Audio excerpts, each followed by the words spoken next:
Avant de m'inscrire à la formation, j'avais participé au MOOC de l'Université du Nou, mais il y avait un bout où c'était difficile à mettre en place. Et j'ai aussi fait partie d'un groupe qui utilisait une gouvernance horizontale pour fonctionner. Donc avant de m'inscrire à la formation, j'accompagnais déjà des associations et des groupes de manière informelle. Et j'avais en ligne de mire d'en faire un projet un peu plus professionnel, sauf que je ne me voyais pas du tout commencer à le faire. Il me manquait comme un soutènement solide, une légitimité qui me donnerait cette confiance dans le fait que c'est bon, je peux y aller. Donc je connaissais, mais je n'avais jamais pratiqué beaucoup.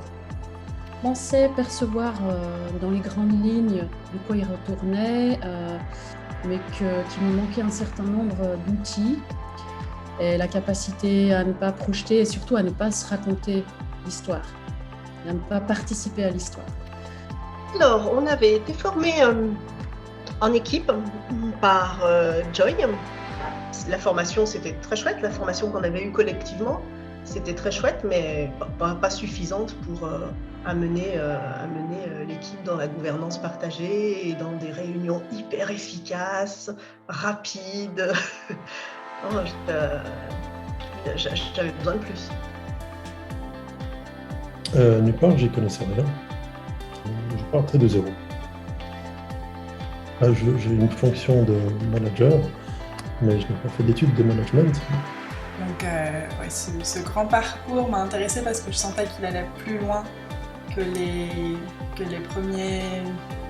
premières formations que j'avais eues sur 1, 2 ou 3 jours même. Donc, là, sur 14 séances, on imagine qu'on va aller un cran plus loin. Donc, c'est ce qui m'a attirée dans ce parcours. Après la formation, ce qui a changé pour moi, c'est d'avoir une vue complète du métier et surtout de toutes ses facettes. C'est la compréhension du métier de facilitateur, son rôle dans les groupes, son apport, son intérêt dans les groupes. Et j'ai encore plus à cœur d'en faire mon métier. Voilà, donc je me sens plus sûre de moi, tout simplement. Ouais. C'est pas mal, hein ? Donc c'est comme si j'avais plus d'outils et je sais mieux les utiliser. Par la force des choses, j'étais souvent partie prenante. Et maintenant, je sais que même en étant partie prenante, il y a moyen soit de se centrer, de faire le fameux pas de côté, ou alors de signifier clairement qui s'adresse au reste du groupe, la facilitatrice ou la responsable de telle ou telle pratique, rôle.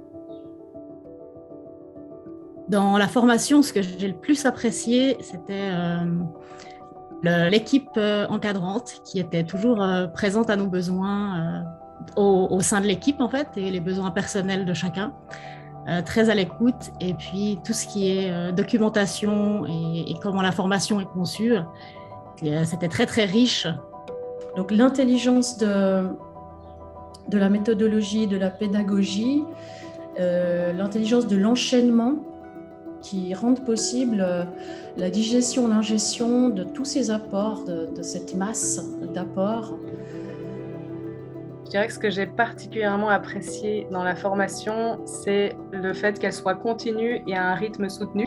Donc ça, j'ai beaucoup aimé. Et j'ai bien aimé aussi le fait qu'on nous invite régulièrement, il y a toujours des propositions faites pour mettre en pratique ce qui est vu dans le chapitre. Et du coup, donc, il y a des petits carnets de bord que chaque semaine on peut remplir si on veut. On a des propositions de choses à rendre, par exemple avec la formation certifiante. Et donc en fait, c'est toute une charge de travail qui est facultative, mais qui me permet, si je veux, d'aller travailler vraiment plus intensément dedans et de gagner en compétences à grands pas. Donc j'ai bien aimé cette possibilité de se surmener et de travailler plus si on veut. Voilà. Et donc, on a des exercices pratiques que je peux vraiment mettre en application dans ma vie, qui me permettent de changer mes manières de penser ou mes manières de fonctionner de manière durable. Le fond et la forme sont extrêmement poussés dans cette formation. Il y a plusieurs choses que j'ai appréciées. Il y a la pratique, parce que je suis avant tout une femme de pratique et j'aime comprendre et mettre en pratique immédiatement. Et ça permet, je trouve, de mettre tout de suite en corrélation les fiches de procédure, l'explication qu'on a eue, puis vraiment de le mettre en pratique et de voir là où ça bug ou au contraire comment on peut faciliter en fait ces processus-là. J'aime bien aussi le fait d'avoir eu toute la documentation en ligne et des vidéos, c'est-à-dire qu'on peut les reprendre à notre rythme si on a des questionnements un peu plus tard ou sur le coup. J'aime cette liberté en fait de pouvoir aller repiocher dedans plus tard. Pour moi, c'est un tout. J'ai de la peine j'arrive pas c'est un tout cohérent. C'est un ensemble du début à la fin avec des ramifications, mais enfin, tout est à prendre. J'étais un peu inquiète sur la pratique en vidéo. Je me suis dit, mais qu'est-ce que ça va être ce truc? Comment ça va être possible? Moi, j'ai trouvé ça super.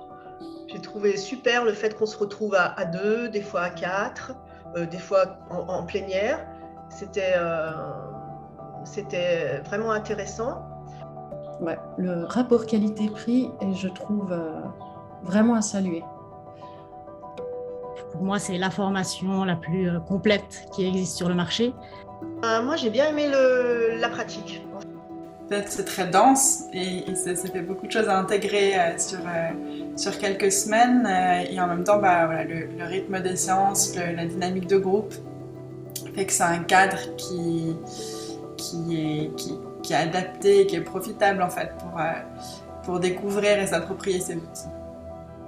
La combinaison entre les cours qui se faisaient en amont et puis en fait la partie pratique en collectif, du coup vraiment cette complémentarité, le fait d'être dans la pratique dans les sessions, c'est ça qui était la grande force. Et rencontrer plein d'autres choses qu'on ne soupçonne pas, qui sont vraiment précieuses dans le management de groupe, à titre personnel, à titre professionnel. Enfin,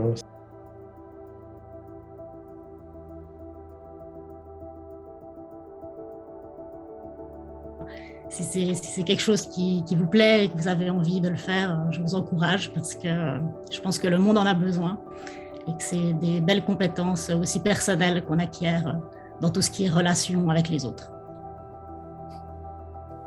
je dirais déjà, n'hésite pas. C'est une super opportunité. N'hésitez pas, allez-y.